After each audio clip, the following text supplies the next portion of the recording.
Good morning sir. Good morning. ఒక చిన్న help కావాలి. చెప్పండి. రామలక్ష్మి అనే పేరుతో అప్లై చేసిన లోన్ స్టేటస్ చెక్ చేయగలరా సార్?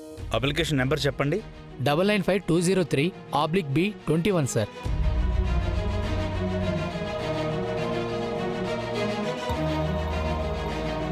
దేవుడా, పాపకేం పాపం తెలుసు? ఇంత చిన్న వయసులో ఇంత పెద్ద పరీక్ష ఎందుకు పెడుతున్నావు?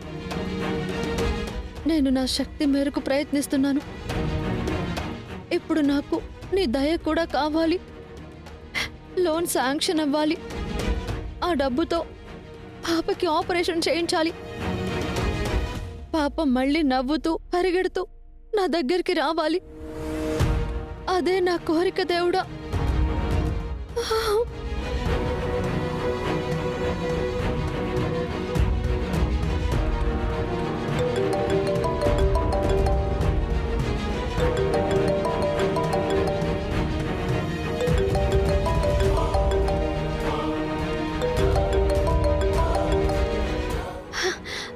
సార్ సార్ చెప్పండి సార్, లోన్ శాంక్షన్ అయిందా?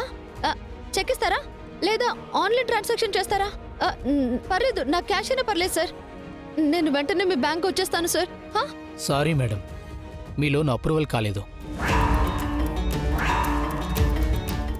ఏంటి, లోన్ అప్రూవల్ కాలేదా? ఎందుకు సార్, ఏమైంది? నా సివిల్ స్కోర్ బానే ఉందిగా, అన్నీ క్లియర్గానే ఉంది కదా సార్. అయినా అయినా ఎందుకు రిజెక్ట్ అయింది? మేడం, ప్రాసెస్ ప్రకారం కొన్ని నామ్స్ని మీరు రీచ్ కాలేకపోయారని చెప్పారు. ఇంకా డీటెయిల్స్ కూడా నాకు క్లియర్గా చెప్పలేదు.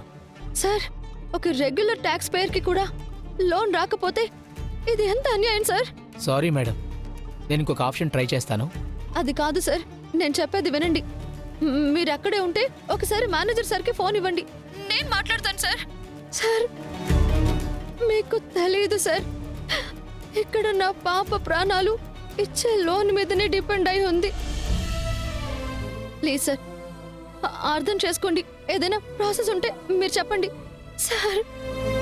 అర్జెంటుగా ఆపరేషన్ చేయించాలి. సారీ మేడం, నేను చెప్పాల్సింది చెప్పేశాను. సార్, హలో హలో,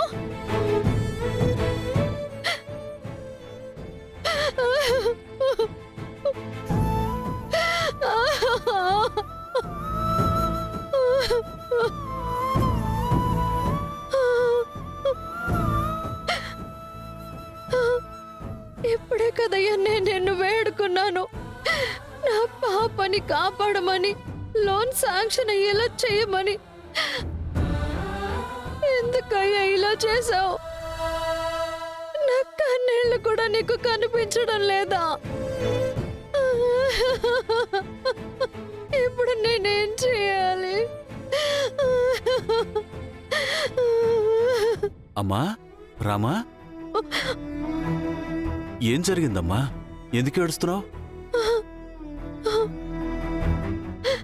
పాపకి ఆపరేషన్ కోసమని బ్యాంకు లోన్కి అప్లై చేశాను, కానీ ఆ లోన్ రిజెక్ట్ అయిపోయింది మావయ్య.